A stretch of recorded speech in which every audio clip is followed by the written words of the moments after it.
A Verdade Sufocada, parte 9. Governo João Goulart. 7/9/1961 a 31/3/1964.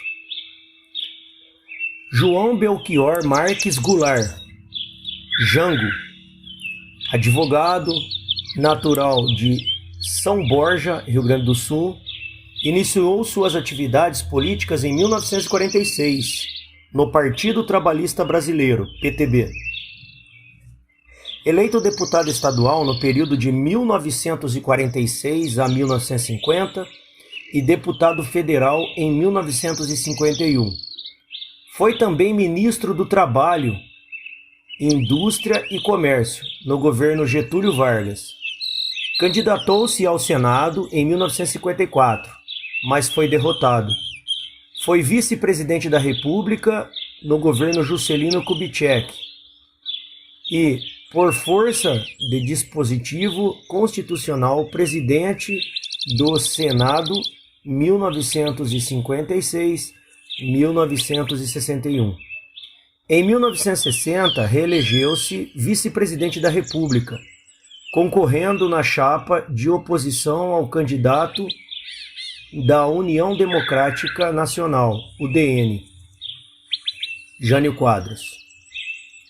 Com a renúncia de Jânio e por estar em viagem à China, viu o presidente da Câmara dos Deputados, Ranieri Mazzilli, assumir a presidência da República, conforme previa a Constituição vigente.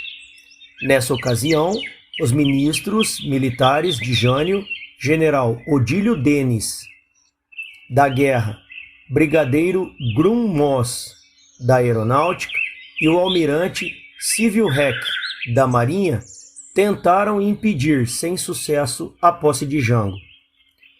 Foi constituída uma junta militar composta pelos três. Os 13 dias que se seguiram foram de muita tensão. A recusa a um governo chefiado por Goulart representava a repulsa ao populismo e ao varguismo. Em alguns lugares foram iniciados movimentos para empossar Jango na presidência da República. O Rio Grande do Sul foi o ponto-chave da reação em apoio a Jango. Leonel Brizola, governador do estado, cunhado de Goulart, manifestou-se em defesa da posse e iniciou intensa campanha de mobilização popular, com o apoio da imprensa e das rádios gaúchas, criando a cadeia da legalidade, que operava com 104 emissoras da região. A solução para a crise foi a mudança do sistema de governo, aprovada pelo Congresso Nacional, em 2 de setembro, por meio da Emenda Constitucional número 4, que instalou o regime parlamentarista no Brasil. Finalmente, João Goulart foi empossado na presidência da República e em 7 de setembro de 1961, sob o regime parlamentarista, aprovado às pressas pelo Senado para resolver a grave crise político-militar desafiada, tinha como primeiro-ministro Tancredo Neves, 7/9/1961 a 26/6/1962. Os anos seguiram e foram marcados ininterruptamente por conflitos políticos e sociais. Em parte, o governo refletia a personalidade dúbia de João Goulart. Se de dia anunciava as reformas planejadas na base do estrito respeito à Constituição, à noite, pressionado por outras opiniões, anunciava seu propósito de fazê-las, na lei ou na marra. Greves e mais greves, algumas criadas no próprio Ministério do Trabalho, se sucediam pelo país. Bancos, escolas, hospitais, serviços públicos, transportes, tudo era paralisado. As filas para a compra de alimentos eram intermináveis. Faltavam gêneros alimentícios de primeira necessidade, a inflação era galopante. Jango reatou relações diplomáticas com a União Soviética. rompidas no governo Dutra e foi contrário às sanções impostas a Cuba. Realizou um governo contraditório. Estreitou alianças com o movimento sindical e tentou implantar uma política de estabilização baseada na contenção salarial. Determinou a realização das chamadas reformas de base, reforma agrária, fiscal, educacional, bancária e eleitoral, condições exigidas pelo FMI para a obtenção de novos empréstimos e para a renegociação da dívida externa. Para ele, elas eram necessárias ao desenvolvimento de um capitalismo nacional progressista. Limitou a remessa de capital para o exterior e nacionalizou empresas de comunicação. A oposição ao governo aumentou com o anúncio dessas medidas. Jango perdeu suas bases e, para não se isolar, reforçou a aliança com Leonel Brizola, seu cunhado e deputado federal pela Guanabara, com a UNE e com o Partido Comunista Brasileiro, que, apesar de clandestino, mantinha forte atuação nos movimentos estudantil e sindical. A atuação das organizações subversivas era grande.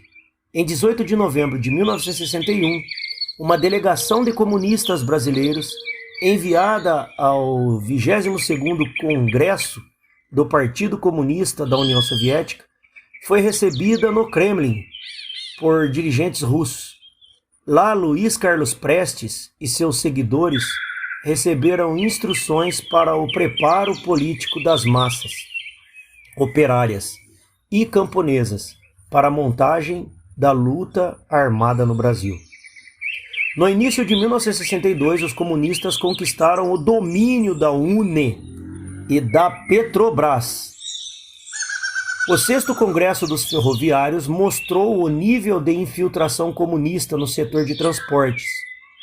Um comando unificado orientava e conduzia as ações dos rodoviários, ferroviários, marítimos e aeroviários. O jornal oficial do Partido Comunista Brasileiro circulava diariamente com artigos audaciosos. As vitórias da União Soviética no plano internacional estimulavam a aceleração do processo revolucionário no Brasil. Em fevereiro de 1962, o Partido Comunista do Brasil, PCdoB, dissidente do PCB e recém-criado, organizou-se e passou a defender a luta armada como instrumento para a conquista do poder, seguindo o conceito chinês da guerra popular prolongada.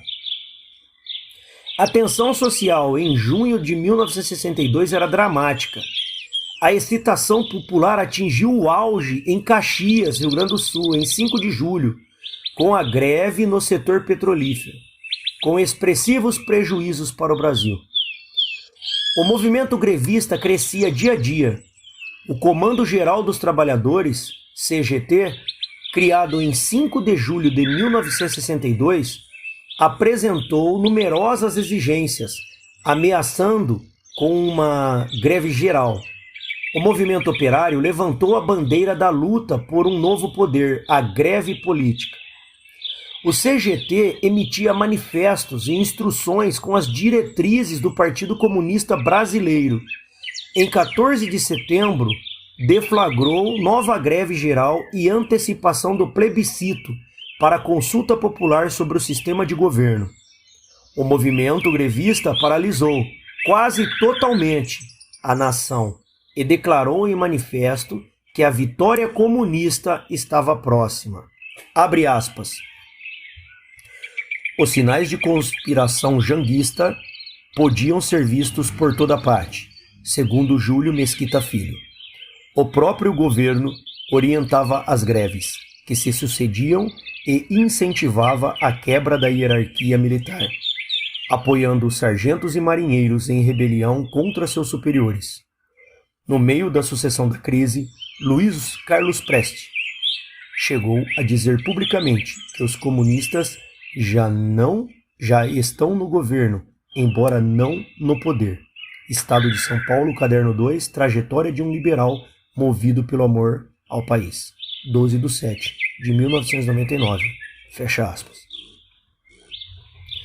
A disciplina militar se deteriorava rapidamente. Havia insatisfação e divergência nos quartéis. Alguns militares aliaram-se à subversão e procuraram levá-la para o interior dos quartéis.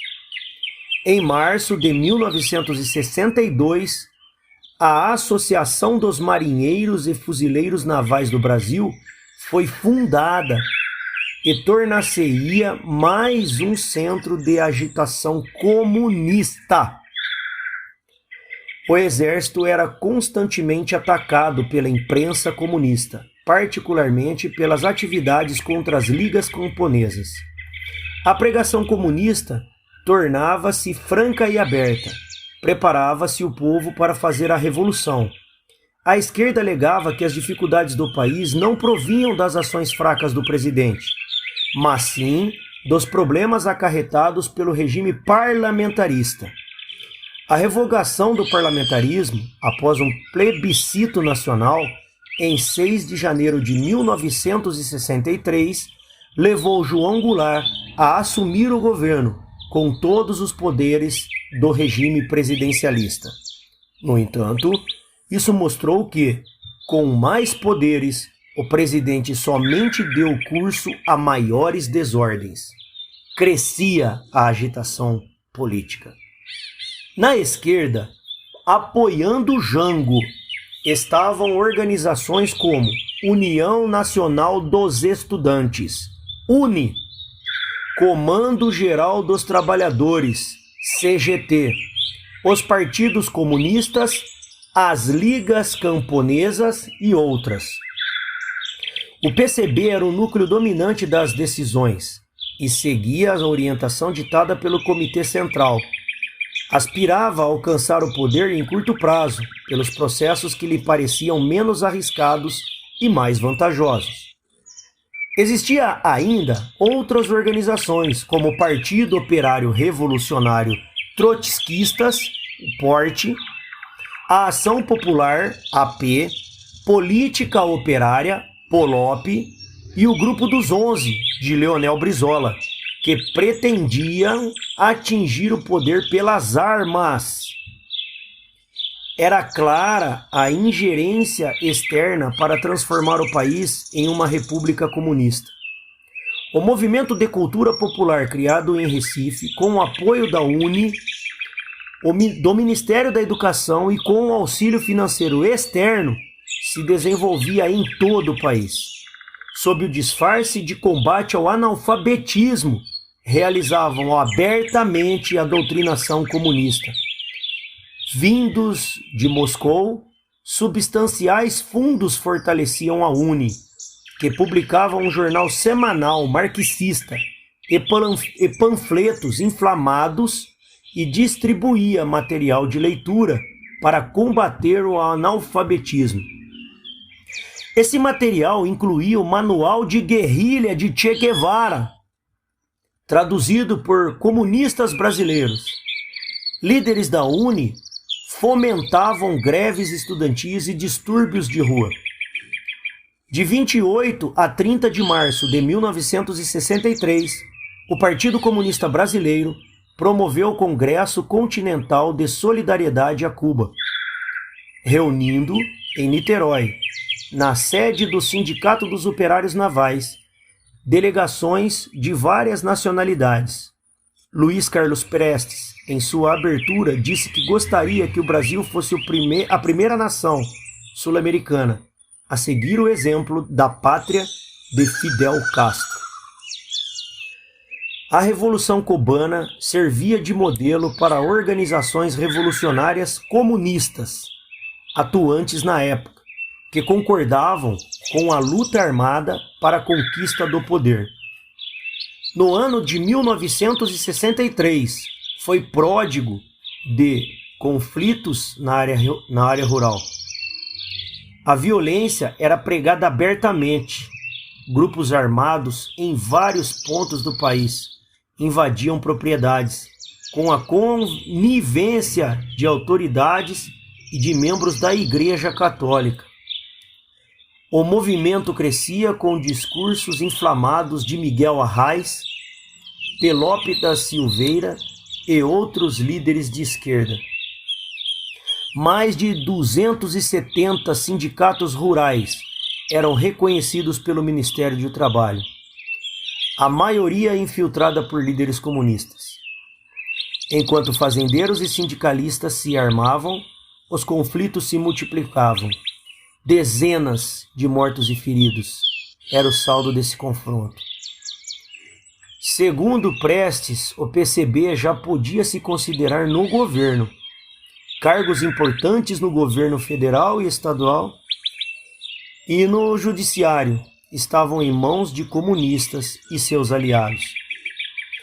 Em 12 de setembro de 1963, apoiados pela Polop, que deslocou para Brasília Juarez Guimarães de Brito, 600 militares, entre cabos, sargentos e suboficiais da Marinha e da Aeronáutica, rebelaram-se em Brasília contra a decisão do Supremo Tribunal Federal, que se pronunciara contra a elegibilidade do sargento Aimoré Zoque Cavaleiro, eleito deputado estadual no Rio Grande do Sul.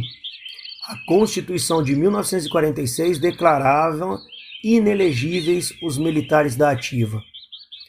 O Comando Geral da Rebelião era liderado pelo sargento da Força Aérea Brasileira, Antônio Prestes de Paula.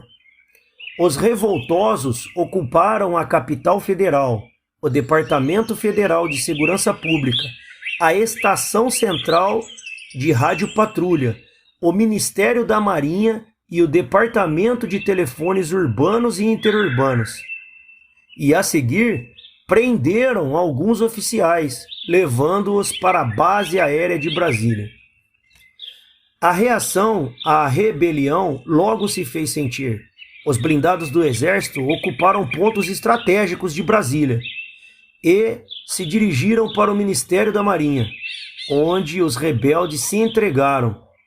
Alguns elementos saíram feridos. Houve 2 mortos: o soldado fuzileiro Divino Dias dos Anjos, rebelde, e o motorista civil Francisco Moraes. O jornal O Globo, do Rio de Janeiro, na edição do dia 19 de setembro, publicou parte do plano dos sargentos, apreendido pelas autoridades militares. Depoimento do ex-sargento José Ronaldo Tavares de Lira e Silva, a respeito da revolta dos sargentos. 2 pontos. Abre aspas. Entramos em contato com uma organização revolucionária muito conhecida no Brasil, a Política Operária, Polop.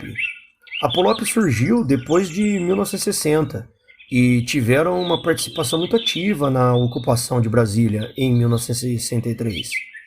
Foi a única organização que deu algum apoio político àquela ação dos sargentos. Fecha aspas. Caso, vírgula, Antônio, a esquema armada no Brasil. Em outubro, Jango, que um mês antes participara de um comício comunista no centro do Rio de Janeiro, preocupado com a crescente agitação, solicitou ao Congresso a decretação do estado de sítio, sob a intensa pressão política. 4 dias depois, retirou a solicitação. João Goulart, passando a negociar diretamente com o Partido Comunista Brasileiro, recebeu seus representantes e entabulou acordos políticos que satisfizessem as pretensões do partido e aos interesses do governo, formando uma frente popular para a unificação das forças esquerdistas. Tudo levava a crer que estava próxima, finalmente, a instalação da República Socialista. Pelo menos assim pensavam João Goulart e as organizações que o apoiavam. Em 10 de janeiro de 1964, o secretário-geral do PCB, Luiz Carlos Prestes, foi a Moscou informar a Nikita Khrushchev o andamento dos planos acordados em 1961. Informou a Khrushchev que, abre aspas, os comunistas brasileiros estavam conduzindo setores estratégicos do governo e preparavam-se para tomar as rédeas, fecha aspas. Prestes pintou um quadro propício ao desencadeamento da Revolução, subestimando a reação e superestimando os meios disponíveis. Poderosos movimentos de massas, mantido pelo Partido Comunista e pelo Poder Central, um exército dominado por forte movimento democrático e nacionalista, oficiais nacionalistas e comunistas dispostos a garantir pela força um governo nacionalista e anti-imperialista e luta pelas reformas de base. Abre aspas. No Brasil, o potencial revolucionário é enorme. Se pega fogo nessa fogueira, ninguém poderá apagá-la. Fecha aspas. Disse Mikhail Susloi, ideólogo do Partido Comunista da União Soviética. A exemplo de 1935, a Revolução começaria pelos quartéis. O dispositivo militar seria o grande trunfo. Os comunistas brasileiros nunca estiveram tão fortes quanto em 1964. Só que, como acontecera em 1935, Prestes transmitira a Moscou uma impressão excessivamente otimista em relação ao apoio militar e ao apoio do povo. Enquanto isso, Fidel Castro, sob os olhos complacentes de Moscou, adiantou recursos a Leonel Brizola para a insurreição político-militar. Em 13 de março de 1964, foi realizado o comício de fronte à Central do Brasil. Pausa aí, galera. Agora o negócio vai ficar forte. Então vamos fazer o seguinte. Aqui.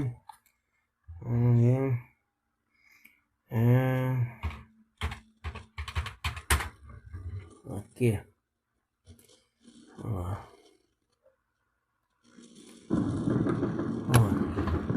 Melhorou. Voltando.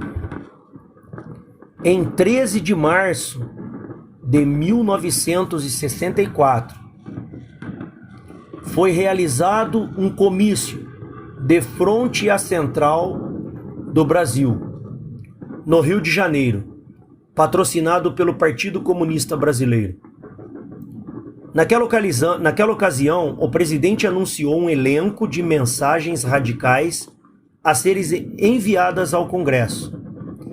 E em torno do palanque, guardado por soldados do Exército, os participantes, trazidos em trens gratuitos e ônibus especiais, aplaudiam com bandeiras vermelhas e cartazes que ridicularizavam os gorilas do Exército. No dia 19 de março de 1964, uma das maiores demonstrações populares, a Marcha da Família, com Deus pela Liberdade, percorreu as ruas de São Paulo. Maria Paula Caetano da Silva, uma das fundadoras da União Cívica Feminista, foi a principal organizadora da passeata. A marcha partiu em direção à Catedral da Sé, com cerca de 1 milhão de pessoas. A manifestação foi uma resposta da população civil ao restabelecimento da ordem e dos valores cívicos ameaçados. Abre aspas. A marcha foi uma reação à baderna que estava tomando conta do país. Não podíamos deixar as coisas continuarem do jeito que estavam, sob o risco dos comunistas tomarem o poder. Fecha aspas, dizia Maria Paula. Fonte http://www.folha.ol.com.br/fsp/ff200 404.htm.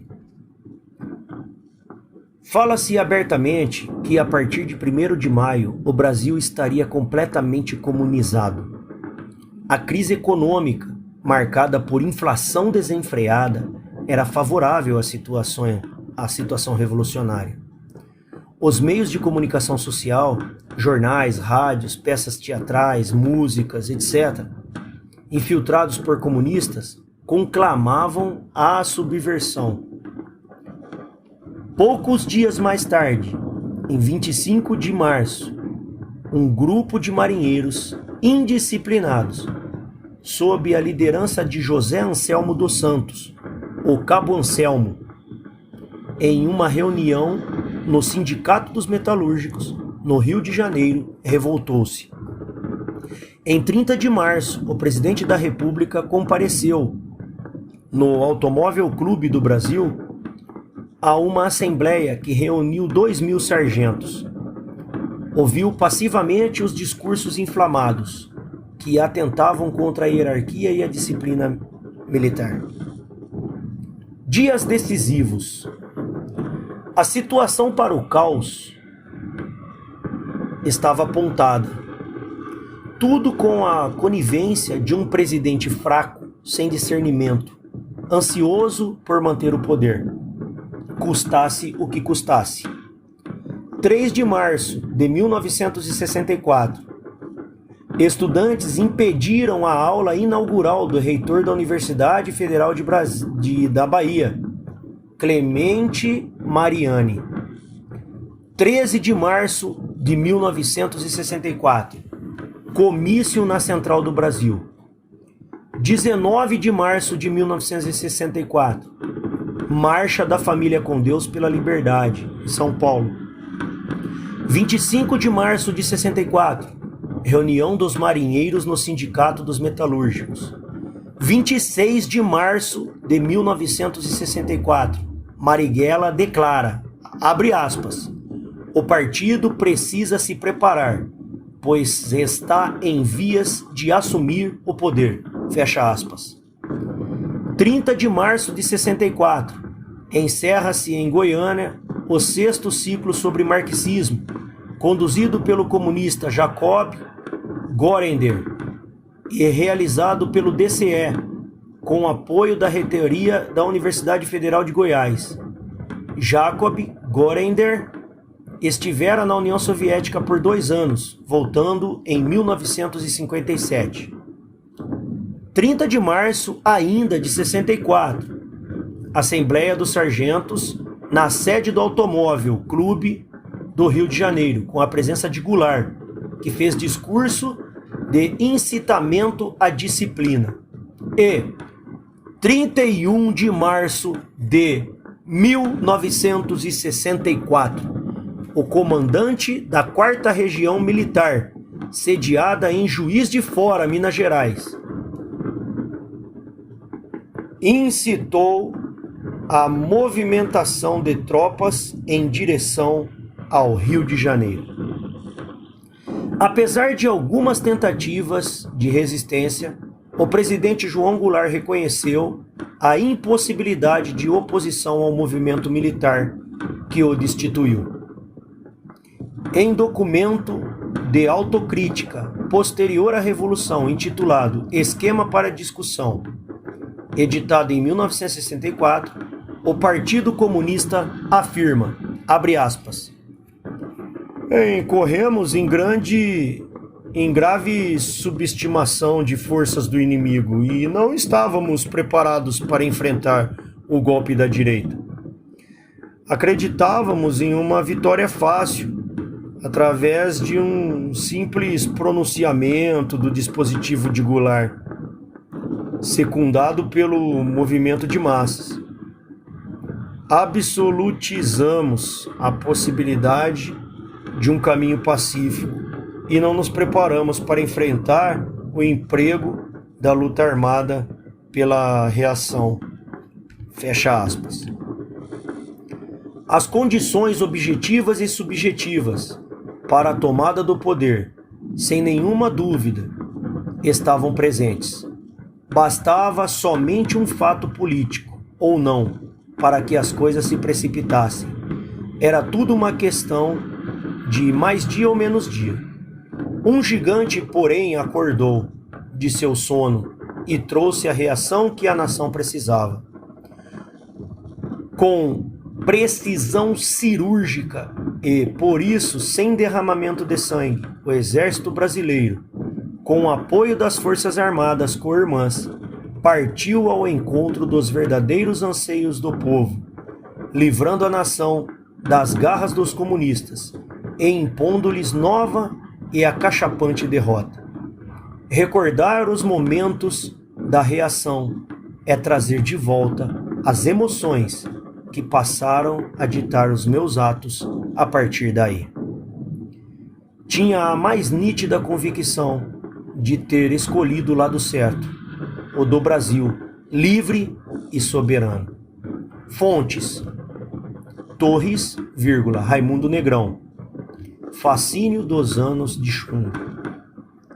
http://cadete.aman.ensino.eb.br/nov55.